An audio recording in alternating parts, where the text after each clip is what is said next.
Georgia and Missouri kicked it off in Athens this past weekend. This one was for the SEC East. A lot of people thought that this game was going to be an outright blowout, that Missouri didn't stand.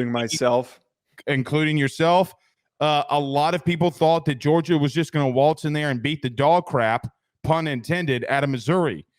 I caution people. I'd seen this team up close in Missouri.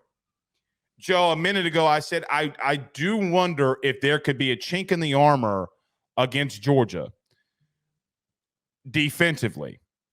Here it is. You ready? Cody Schrader had 22 carries for 122 yards and a score. He was able to run on this defense. Auburn, even though, okay, they are so bad offensively. What did I see? Arguably one of the better teams on their resume that they had played, they ran it on them. Now, Kentucky, it was what it was, and they answered that bell. I'll concede that one to Georgia fans.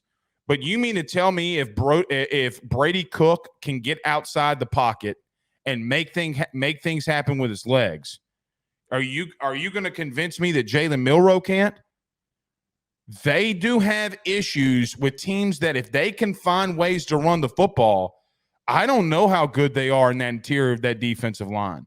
I saw a Missouri team literally yesterday at times get some more push against a Georgia team than I've seen in a long, long time. Here's the problem with my theory.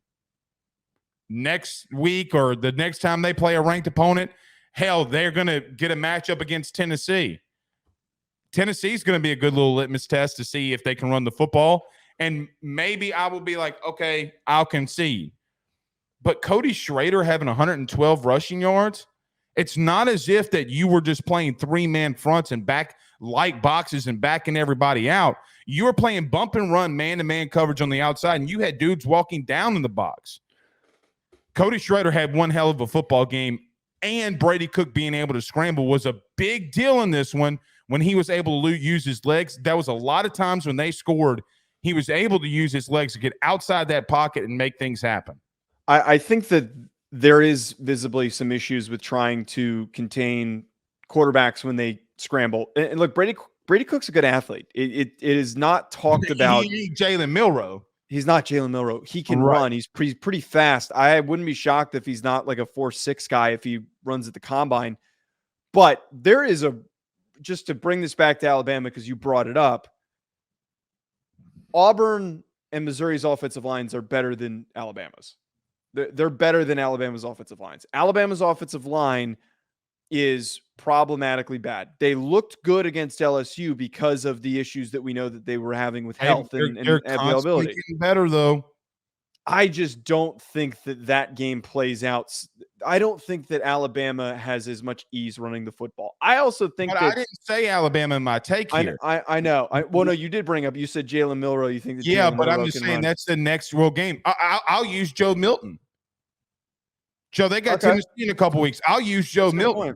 Okay, I think how they play against him is going to be important. I think it's a good litmus test to see where they're at. Now, I do think that they're the best team in the country. I continue to say it. I will continue to say it.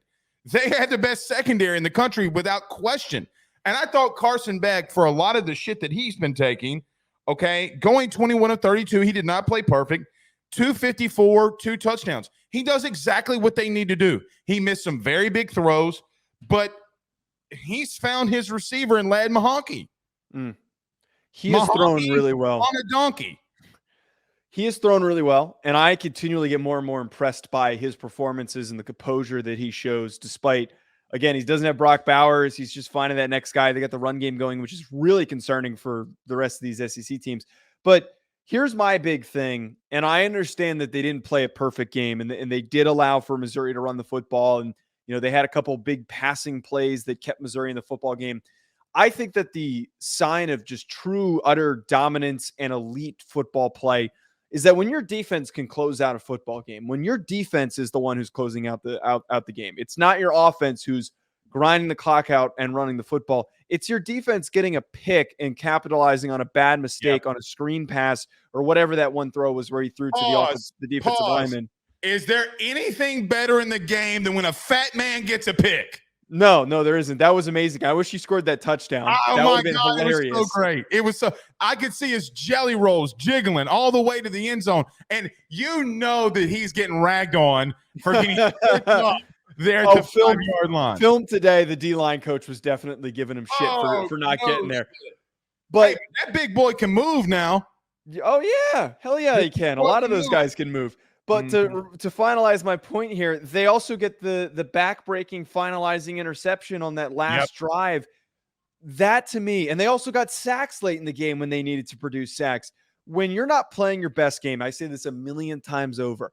When you're not playing your best game, but a good football team, you will find ways to win. You will step up in the tight, difficult situations and make plays when they count. And not just like get a stop. You're going to get an interception. You're going to get a huge sack. Washington did that against USC, which we'll get to. But that to me just reiterates that Georgia deserves to be the number one team in the country and that they're so freaking well-rounded. I don't think there is another team in the country right now, except maybe Michigan, but we have no idea because Michigan has not been tested. There is not a single other well-rounded team. Yes. I mean, they will this week. If it's really even a test with Penn State. It's going to be interesting to see what did you see what CBS reported on that, by the way? On what specifically? Michigan. They said tomorrow Harbaugh will be suspended. They only put it on Facebook. He's going to be suspended games this season? Yeah, for the rest of the year. He'll be suspended indefinitely. I think that they're going to be fine. I think they'll be fine too. Look, here's one thing that I do think was interesting. Now, I don't know if there's a team out there besides Washington that I can think of right now that could challenge this, okay? Luther Burden to start the game, okay, had 3 catches, 53 yards. He had the big touchdown early, massive. Theo Weiss had some good things. Connor Cook I keep wanting to call him Connor Cook, but Brady Cook went 14 of 29, under 50%. That secondary is just really good. Unbelievable. They're unbelievably good. And Burden did get hurt, okay? And so you do question, like, how was he 100%? It did not look like he was 100%. But they find ways to win. And this is the problem that I have with, when people want to have takes, well, Georgia doesn't do this well. Bama doesn't do this well. Ohio State doesn't do this well. Michigan doesn't do this well. It doesn't matter when you're winning football games. Nobody is a perfect football team. I do want to see them against Tennessee, how they run the football here. Like, I want to see how Georgia looks. I think they'll be fine there. I just think it's another test. But Cody Schrader, hats off to that young man because, look, they had troubles at times bringing him down. He was able to run up the middle effectively. He was able to get to the outside. He had a couple of big runs here and there. That kid is tough as nails. I will continue to say this. I was highly impressed by Cody Schrader. I am now in an NFL draft fantasy football league. And and so I'm learning. I am drafting Cody Schrader. That's a waste of a pick. I didn't say where I'm drafting him. I just said I'm drafting him. Draft him last. You don't think he's any good? I think he's fine. I just think when you're in a dynasty league, this is really in the weeds. I know way too much about dynasty league football. You have a very limited amount of picks. Running backs are usually, whatever it is. But running backs are not a great investment, and you also want to draft a bunch of receivers. And then if you're going to draft a running back, like there's like 8 other guys that I would give you a recommendation. You know who I'm taking with my number 1 pick? Who? Caleb Williams? Jaden Daniels. Go for it. I am. Thank you. I always impressed by Kirby. I think he's one of, if not the best coach in the country. He makes right decisions all the time. And you know what else, Joe? This goes so underlooked from them. They are so freaking good on special teams. Yeah. Like, they are so good on special teams. And I know that that's a side of the ball that you played in college. Nobody ever talks about it. Like nobody ever talks about how good they are on special teams. And I'm going to tell you, those dudes will run down there on kick, punt, block, whatever, and knock your freaking head off. They are headhunters and they are tone setters. Like Kirby, I don't know if Kirby runs special teams, but it would not surprise me. Dude, there were a couple of times I'm like, damn, that dude just got absolutely obliterated. And Missouri had dudes limping off. I bet you are limping off after getting absolutely destroyed. Georgia is the best team in the country, man. To me, right?